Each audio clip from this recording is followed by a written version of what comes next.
Arsenal ने कल Leeds United के विंगर रफीनिया के लिए पहली बिड लॉन्च करी थी, तो वो पहले ही बता दिया गया था। जो पहले ही रिपोर्ट्स आई थी उनके अकॉर्डिंग पता ही था कि वो बिड रिजेक्ट होने वाली है, बिकॉज उस बिड की जो वैल्यू थी वो काफी कम थी। जो वैल्यूएशन लीड्स यूनाइटेड ने रफीनिया के लिए रखी है उससे काफी कम वैल्यू की बिड लॉन्च करी थी आर्सेनल ने। एक तरीके से बस चेक कर रहे थे कि लीड्स यूनाइटेड किस रेंज के आसपास एक्सेप्ट करने वाली है बिड। तो डेविड ऑनस्टीन ने रिपोर्ट किया था, और जब उन्होंने रिपोर्ट किया था तभी उन्होंने एक तरीके से इंडिकेशन दे दिया था कि ये बिड रिजेक्ट हो जाएगी। तो वैसा ही हुआ और बिड रिजेक्ट हो गई है। तो अब बताया जा रहा है कि आर्सेनल अब नेक्स्ट बिड सबमिट कर सकती है आने वाले दिनों में, या हो सकता है अभी कुछ घंटों में भी कर दे, because Arsenal are very much interested in signing Raphinha. Arsenal को पता है कि रफीनिया में काफी सारे क्लब इंटरेस्टेड है, like Tottenham is also interested. Tottenham ने अपना इंटरेस्ट साफ कर दिया है लीड्स यूनाइटेड को, अभी उन्होंने बिड सबमिट नहीं की है, बट वो भी लीड्स यूनाइटेड से कॉन्टैक्ट में है। उसके साथ साथ Chelsea is also interested in the player, और बार्सिलोना के साथ तो उनके पर्सनल टर्म्स अग्रीड ही हैं। इतना कंपटीशन है रफीनिया के लिए, तो अगर आर्सेनल को रफीनिया जैसे कैलिबर का प्लेयर चाहिए तो थोड़ा पैसे ज्यादा देने पड़ेंगे लीड्स यूनाइटेड को। उसके साथ साथ इस डील को जितना जल्दी हो सके उतना जल्दी कंप्लीट करना पड़ेगा। जो रिपोर्ट्स आ रही है उसके अकॉर्डिंग यही बताया जा रहा है कि रफीनिया की फर्स्ट प्रेफरेंस तो बार्सिलोना है, उसके बाद चेल्सी है और उसके बाद आर्सेनल है। तो जैसा मैंने पहले बोला कि अगर आप थर्ड प्रेफरेंस पे हो किसी प्लेयर की लिस्ट में, तो अगर आपको उस प्लेयर को साइन करना है तो जब एग्जैक्ट सही मौका मिले तब आप साइन कर सकते हैं। बार्सिलोना की अभी फाइनेंशियल सिचुएशन उतनी कुछ खास है नहीं, और रफीनिया उनकी नंबर 1 प्रायोरिटी नहीं है। बार्सिलोना तो इसलिए अभी फ्रेम में नहीं है एक तरीके से। उसके साथ साथ अगर हम चेल्सी पर बढ़े तो चेल्सी का लुकाकू वाला सीन फाइनली खत्म हुआ है, बट उनके पास और पोजीशंस हैं जहां पे वो साइनिंग करना चाहते हैं। लाइक उनके पास ऑलरेडी विंगर्स हैं काफी सारे, हकीम जिएच, टीमो वर्नर, और अभी लुकाकू को भेजा है तो वो डेफिनेटली एक स्ट्राइकर साइन करना चाहेंगे, बट उनके पास बहुत सारी और पोजीशंस है जहां पे वो पहले प्रायोरिटी देना चाहेंगे। और रहीम स्टर्लिंग के लिए ऑलरेडी चेल्सी की बात मैनचेस्टर सिटी से चल रही है, तो जब तक रहीम स्टर्लिंग वाली डील नहीं हो पाती मैं नहीं देख सकता कि वो रफीनिया के लिए जाएंगे। अगर आर्सेनल को ये डील कंप्लीट करनी है तो जल्दी खत्म करनी पड़ेगी।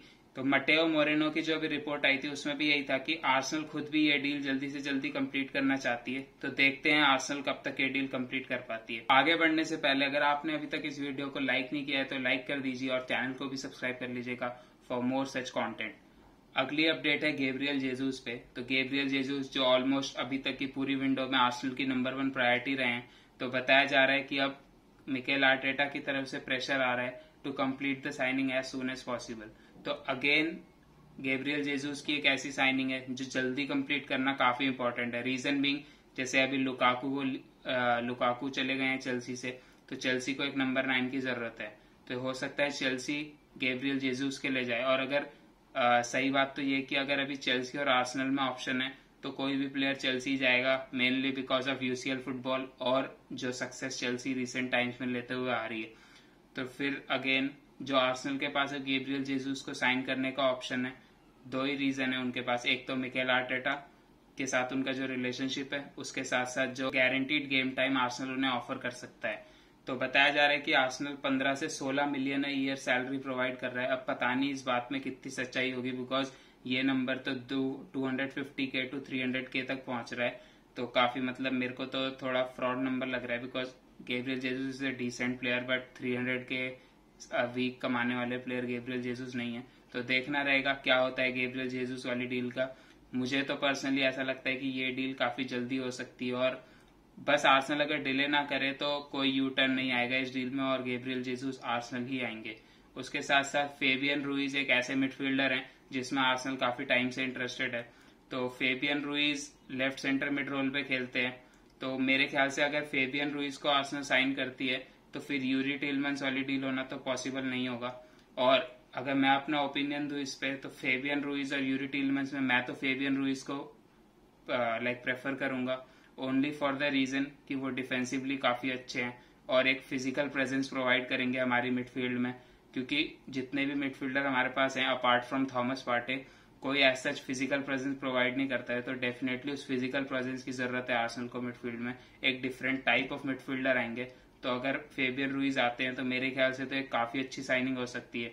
अपने लास्ट ईयर ऑफ कॉन्ट्रैक्ट में रहेंगे वो नेपोली पे, और नेपोली उन्हें सेल करना चाहती है। तो बताया जा रहा है जो एक्सपेक्टेड प्राइस है वो 20 से 30 मिलियन यूरोस के बीच में है। तो एक मतलब कट प्राइस पे मिल रहे हैं और 26 ही साल के हैं, स्पेनिश इंटरनेशनल है। तो मेरे ख्याल से तो एक बहुत बेहतरीन डील हो सकती है अगर आर्सेनल इस डील को कंप्लीट कर पाती है। तो बार्सिलोना पे पड़े तो बार्सिलोना से जो सबसे अभी इम्पोर्टेंट और ब्रेकिंग न्यूज ये आ रही है कि उस्मान डेम्बेले अपना नया कॉन्ट्रैक्ट साइन कर सकते हैं एट बार्सिलोना। तो उस्मान डेम्बेले को जिनको जनवरी से कॉन्ट्रैक्ट ऑफर कर रखा है, लेकिन बताया ये जा रहा है कि तब उनकी सैलरी डिमांड ज्यादा थी। उस्मान डेम्बेले तब ये सोच रहे थे कि उनको जो सैलरी मिल रही है, जो सैलरी प्रोवाइड कर रहा है Barcelona, it's not sufficient. But अब धीरे धीरे उस्मान डेम्बेले बार्सिलोना के ऑफर को एक्सेप्ट करने की तरफ बढ़ रहे हैं, बिकॉज एज सच उतना इंटरेस्ट दिखा नहीं है उस्मान डेम्बेले में। अगर मैं सही बात बताऊं, पीएसजी में थोड़ा इंटरेस्ट दिखाया था, फिर वो बैक ऑफ कर गए। चेल्सी इकलौता ऐसा क्लब है जो थोड़ा बहुत इंटरेस्टेड है उनमें एट द मोमेंट, बट उसमें भी ये इशू है कि चेल्सी भी अभी थोड़ा उन पे श्योर नहीं है because of his injuries and playing record. उसके साथ साथ जो वेजेस डिमांड कर रहे हैं चेल्सी से, साइनिंग बोनस डिमांड कर रहे हैं, वो बहुत ज्यादा है, तो एक बहुत बड़ी इन्वेस्टमेंट हो जाएगा। इसी रीजन से बार्सिलोना ने भी उन्हें उतनी हाई सैलरीज प्रोवाइड नहीं कर पाए थे। तो देखना रहेगा कि क्या सेम वेजेस पे बार्सिलोना में उस्मान डेम्बेले साइन करते हैं, because Xavi loves the player. Xavi ने यह बात साफ कर दी है कि वो उस्मान डेम्बेले को साइन करना प्रेफर करेंगे अबव एनी अदर साइनिंग। तो मुझे तो ऐसा लग रहा है कि उस्मान डेम्बेले बार्सिलोना में ही साइन कर लेंगे, बिकॉज उनका अभी सीजन जो last half of the season गया है काफी अच्छा गया है। उनकी टीम में एक इम्पोर्टेंट जगह है। अगर कोच आपको पसंद करता है तो आपको रेगुलर गेम टाइम मिलेगा। तो definitely I don't see him going anywhere else unless कोई उन्हें बहुत हाई वेजेस प्रोवाइड करता है। उसके साथ साथ Bernardo Silva is expecting Barcelona to make a move for him. Xavi जो कि बर्नार्डो सिल्वा को काफी पसंद करते हैं, और कुछ लाइक चीकी रिपोर्ट्स भी आई हैं बार्सिलोना की तरफ से कि वो बिड सबमिट कर सकते हैं बर्नार्डो सिल्वा के लिए, स्पेशली इन द केस अगर फ्रेंकी डी जॉन्ग लीव करते हैं। बट जो मैनचेस्टर सिटी बर्नार्डो सिल्वा के लिए आस्किंग प्राइस रख रही है वो बहुत हाई है, 85 to 100 मिलियन यूरोज। तो मेरे ख्याल से तो तभी पॉसिबल होगा अगर फ्रेंकी डी जॉन्ग जाते हैं, जो कि इमिनेंट लग रही है जिनकी आउटगोइंग। तो बर्नार्डो सिल्वा देखना रहेगा क्या मैनचेस्टर सिटी लीव करते हैं, बिकॉज पेप ने ये बात बोली है कि he doesn't want him to leave, but अगर बर्नार्डो सिल्वा छोड़ना चाहेंगे तो he will not stop him from leaving as well. तो देखना रहेगा क्या बर्नार्डो सिल्वा बार्सिलोना ज्वाइन करेंगे इस समर में, बिकॉज जो बार्सिलोना की प्रायोरिटी साइनिंग्स बताई जा रही हैं इस समर के लिए वो है Jules Kounde, Bernardo Silva and Robert Lewandowski.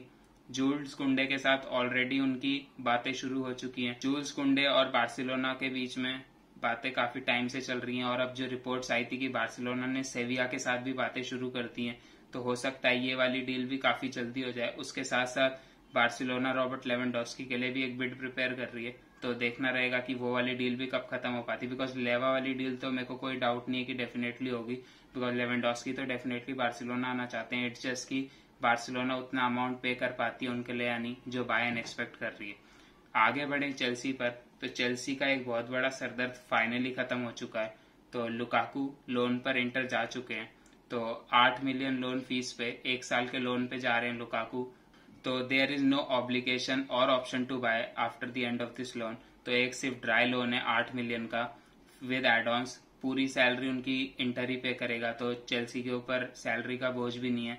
But जो सबसे बड़ा बोझ है वो है जो 100 मिलियन में खरीदा था उन्हें, और एक तरीके से सिर्फ 8 मिलियन में वापस जा रहे हैं। वो 1 ही साल के लिए जा रहे हैं उनके कॉन्ट्रैक्ट में, चेल्सी में अभी और भी टाइम बचा रहेगा। हो सकता है at the end of his loan inter उन्हें परमानेंटली साइन करने की कोशिश करे, या हो सकता है फिर से लोन एक्सटेंड हो, बिकॉज मैं तो नहीं देखता लुकाकू को वापस चेल्सी कलर्स में खेलते हुए। तो रिपोर्ट्स आ रही हैं कि लुकाकू 30% पे कट ले रहे हैं फॉर ज्वाइनिंग इंटर। तो उन्हें 10 मिलियन यूरोज ए ईयर मिल रहा था चेल्सी में, अब जब वो इंटर जा रहे हैं तो उन्हें 7 मिलियन यूरोज ही मिल रहा है। तो अगर वो इतना पसंद करते हैं इंटर को तो कोई बड़ी बात नहीं है पे कट लेना। उसके साथ साथ अगर चेल्सी की और साइनिंग में देखें तो चेल्सी रहीम स्टर्लिंग में काफी इंटरेस्टेड है। तो रहीम स्टर्लिंग के लिए 25 मिलियन की बिड सबमिट भी करी थी चेल्सी ने, बट जो कि मैनचेस्टर सिटी ने बिल्कुल मतलब मना कर दिया, because Manchester city want something around 50 to 60 million pounds for Raheem Sterling, जो कि मेरे ख्याल से एक डिसेंट प्राइस है। 60 नहीं but 50 million is a decent price for a player of Raheem Sterling's capability. 25 तो एक तरीके से डिसरिस्पेक्ट है। तो देखना रहेगा रहीम स्टर्लिंग चेल्सी आ पाते हैं यानी, बिकॉज बार्सिलोना भी इंटरेस्टेड है रहीम स्टर्लिंग में, बताया जा रहा है रियल मैड्रिड भी इंटरेस्टेड है। तो काफी सारे टॉप क्लब्स का इंटरेस्ट है रहीम स्टर्लिंग में। तो देखना रहेगा रहीम स्टर्लिंग का फ्यूचर कहाँ लाया करता है। आज की ट्रांसफर न्यूज में इतना ही। मिलता हूँ और ट्रांसफर न्यूज के साथ अगली वीडियोस में। तब तक के लिए take care and good bye.